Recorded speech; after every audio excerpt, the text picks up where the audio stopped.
Lep pozdrav vsem prisotnim v dvorani, tudi z moje strani. Moj prispevek bo v bistvu nadaljevanje prispevka, ki ga je v dopoldanskem delu predstavil kolega Anton Jagodic, vendar mogoče nekoliko širše. Anton je govoril v glavnem o prenosu znanja znotraj, bom rekla, same kmetijske svetovalne službe, kako se bo služba prilagodila novim potrebam, se pravi novim zahtevam, kar se tiče ekološkega kmetovanja in povečanega, se pravi, obsega na tem področju.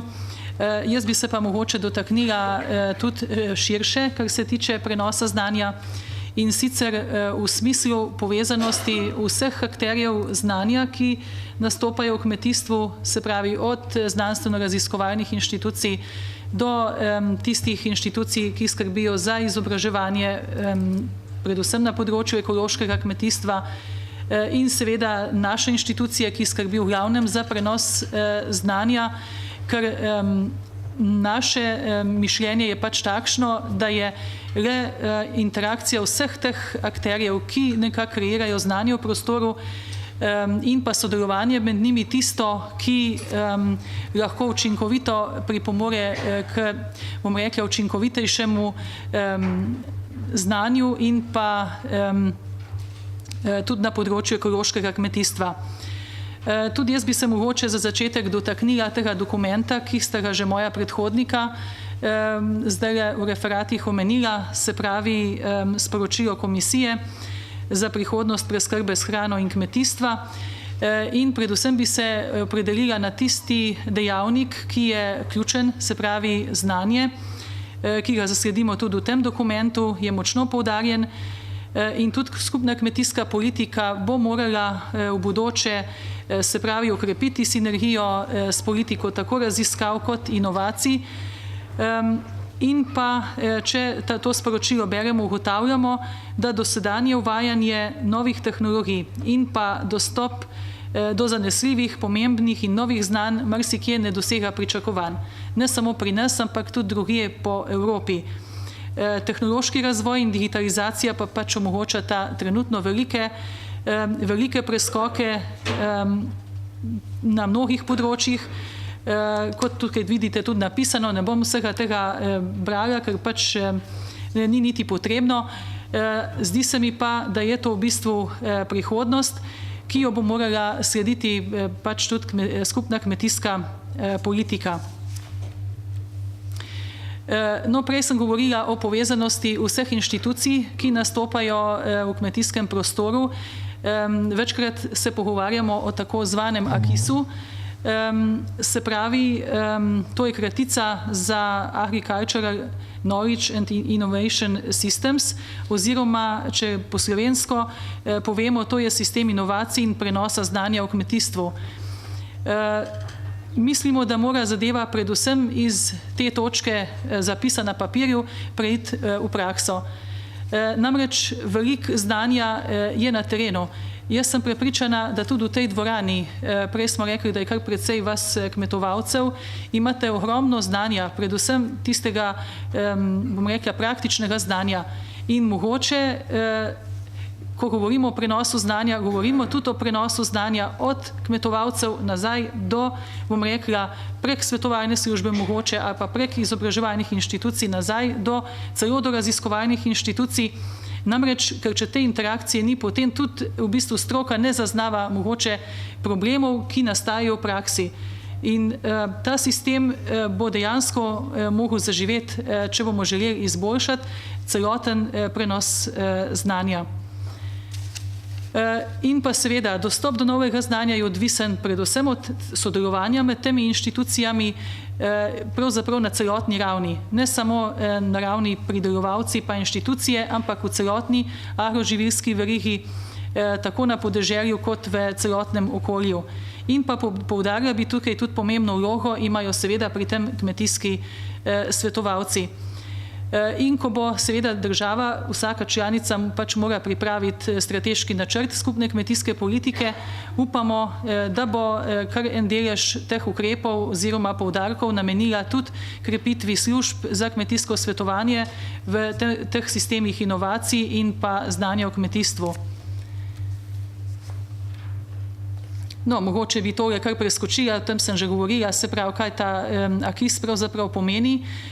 Definicij je več, tukaj vidite mogoče eno izmed njih, ampak jaz bi mogoče omenila ob tem samo to, da to v bistvu ni nič kaj novega. Inštitucije smo že zdaj sodelovali med sabo, čeprav mogoče ne na takšni, bom rekla, zakonodajno-pravni podlagi ravni, kot si to želimo, ampak mogoče bolj na kolegialni ravni, ampak stvari so funkcionirale. Tudi znotraj javne kmetijske svetovalne službe imamo formirane strokovne skupine, ki vključujejo ne samo naše strokovnjake, ampak tudi zunanje. Seveda se je pa velikokrat zatikalo ravno pri tem, kaj je pravzaprav naloga koga, kako bomo stvari sfinancirali in tako naprej. In tukaj v bistvu mislim, da je še veliko dela. No, zdaj na tem slajdu vidite pač številke, ki so bile danes že večkrat prikazane, se pravi pomen ekološkega kmetovanja in pa rasti ekološkega kmetovanja v celotni Evropi. Se pravi, razlike so sigurno med državami, ampak če pa gledamo Evropo kot celoto, pa lahko vidimo, da se tako po površini, se pravi kmetijskih površin, kjer se prideluje ekološko, kot po številu pridelovalcev in na koncu, kar se rezultira v maloprodaji. Povsod vidimo v bistvu napredek, porast, se pravi, pomen tega področja kmetijstva je v porastu. In ravno zaradi tega je pomembno tudi, da se tudi, se pravi, znanje, prenos znanja na tem področju krepi in da se tudi na tem področju povezujemo. Ni pomembno samo povezovanje na tem področju, na področju pridelovalcev, ampak tudi na področju povezovanja znanj. Če pogledamo iz mogoče tako širše, kako po državah članicah Evropske unije izgleda ta AKIS, lahko ugotovimo, da je zelo raznovrsten. To je v bistvu ena slika iz rezultatov, ki jih je dal en projekt ProAKIS sicer pred časom, ampak nam zelo dobro ponazarja, kako AKIS lahko deluje dobro ali pa slabše, ne glede na to, ali je bolj povezan ali je manj povezan, razdrobljen. Predvsem se mi pa zdi, da je zelo pomembno, kako je zadeva v posamezni državi organizirana. Slovenija je nekje, tamle vidite v sredini, se pa zelo radi primerjamo z Irsko, ki ima zelo povezan, integriran sistem tega AKIS-a in pa tam sistem v bistvu zelo dobro deluje. Čeprav lahko opazimo, da tudi nekje, kjer je pač manj teh povezav, manj teh interakcij, pa še zmeraj, se pravi, sistem bolj razdrobljen, ampak še vedno sistem dobro deluje. Mislim, da je ključ v dobrem sodelovanju, da lahko, če so te povezave dobro vzpostavljene, če imajo dobre zasnove tudi v samih temeljih, je tudi stanje v kmetijstvu lahko mnogo boljše. No, tole sem v bistvu povzela eno sliko, ki nam jo je dr. Emil Erjavec na enem posvetu svetovalne službe enkrat že pred leti predstavil, kako naj bi izgledal ta sodobni AKIS. Se pravi, ne gre tukaj samo za povezavo med raziskavami, šolstvom, svetovanjem do kmeta. Seveda v središču je kmet, on je tisti, pač okoli tega se odvija celotna zgodba. Ampak v bistvu celotno okolje pravzaprav mora sodelovati, mora biti povezano in pomagati pač kmetu, da lahko koristi vse informacije. Jaz mislim, da tukaj na tem mestu bi rada zelo pozdravila tisto, ko je nekdo na začetku že omenil, da bi bil nek portal, kjer bi se te informacije bile dosegljive vsem. Se mi zdi, da bi bilo to zelo pomembno. Namreč zelo nam manjka dostopa do vseh podatkov, ki jih razne inštitucije nekje pridobivamo, do vseh orodij, ki jih imamo na razpolago, do vseh informacij, do vseh znanj. Namreč, če bi vse bilo nekje na enem mestu, mislim, da bi tudi učinkovitost tega AKIS-a in pa te, se pravi, učinkovitosti na sam efekt na koncu do same proizvodnje bil mnogo boljši. Ja, zdaj, kaj nam pa v bistvu v Sloveniji pri tem AKIS-u manjka? Tukaj je v bistvu en graf, ki ponazarja, kako pravzaprav, katere inštitucije vse se ukvarjajo na področju raziskav, šolstva, svetovanja v Sloveniji in pa na drugi strani vse organizacije, bom rekla, kmetov, ki so pri nas prisotne, kakšne so te povezave in kako te informacije med sabo krožijo. Vidimo, da predvsem manjkajo te interakcije, se pravi medsebojne povezave. A ne bolj enostransko grejo te informacije, ni pa teh povratnih interakcij, kjer bi si lahko vsi mnogo več v bistvu pridobili.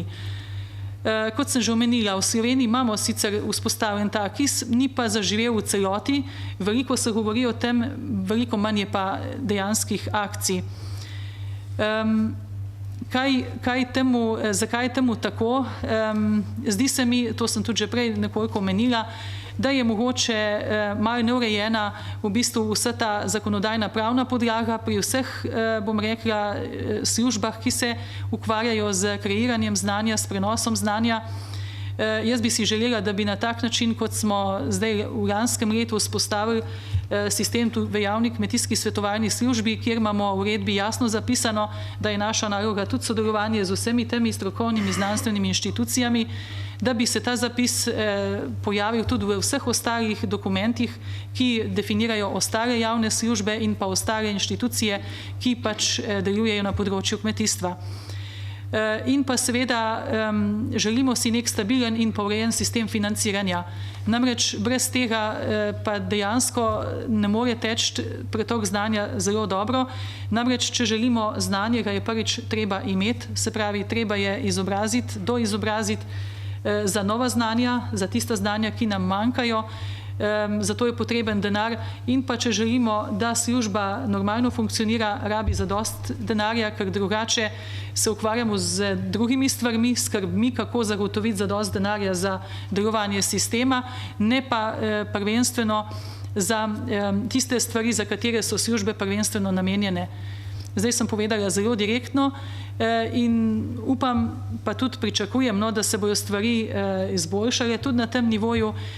Že v bistvu prek teh projektov, ki trenutno tečejo, vidimo, da nekatere zelo, bom rekla, zgodbe uspešno nastajajo, kjer sodelujejo različne inštitucije in pač vsaka ima svoj delež pri tem in pa trenutno aktualni razpisi na področju sodelovanja. Tudi upam, da bojo mogoče kakšno težavo več tudi rešili. Ja. Tudi pri ekološkem kmetovanju smo znotraj sistema zaznali pač, kje so težave, kje so tiste ovire. Znotraj svetovalne službe, naše svetovalne službe je že bilo povedano, kako smo se nekako pripravili na te zadeve. Imamo v bistvu mrežo kmetijskih svetovalcev po celi Sloveniji.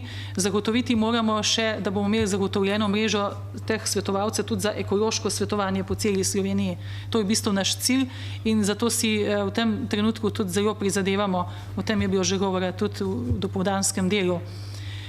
In pa seveda trudimo se z velikim številom izobraževanj, usposabljanj svetovalcev in pa kmetov, da bi nekako dvignili nivo znanja, ker ves čas nekako poslušamo tudi očitke, da je tega znanja premalo, zavedamo se tega, namreč razvoj gre naprej in se pravi, v letošnjem letu oziroma v preteklem letu je bilo izvedenih zelo veliko število teh usposabljanj in jaz upam, da bomo tudi pač ta nivo znanj nekako uspeli dvigniti. Poleg tega poglabljamo sodelovanje z vsemi inštitucijami v kmetijstvu in nevladnimi pač organizacijami, kolikor je pač mogoče. Seveda pri vsem tem morajo tudi ostali kaj postoriti, se pravi, nismo zdaj mi edini kot svetovalna služba. Prej sem že omenila, prenos znanja je v bistvu veliko širši pojem kot samo svetovanje. In pa mogoče še ena zadeva, ki je vidna iz tega grafa, ki ga imate zdaj pred sabo. Se pravi, prenos znanja ne more iti samo v eno smer po klasični poti od inštitucij raziskovalnih pa prek svetovalne službe do kmeta, ampak v bistvu je tukaj pomembna ta izmenjava znanj, izmenjava izkušenj med vsemi deležniki, ki ga imajo, posredujejo in tudi na koncu uporabljajo. Odpirajo se nove možnosti, seveda. Vemo, da obstajajo interaktivne metodologije, nove metodologije, ki omogočajo tudi izmenjavo znanj na daljavo, se pravi, veliko teh tehničnih možnosti obstaja, ki nam olajša pa nam omogoča lažje delo.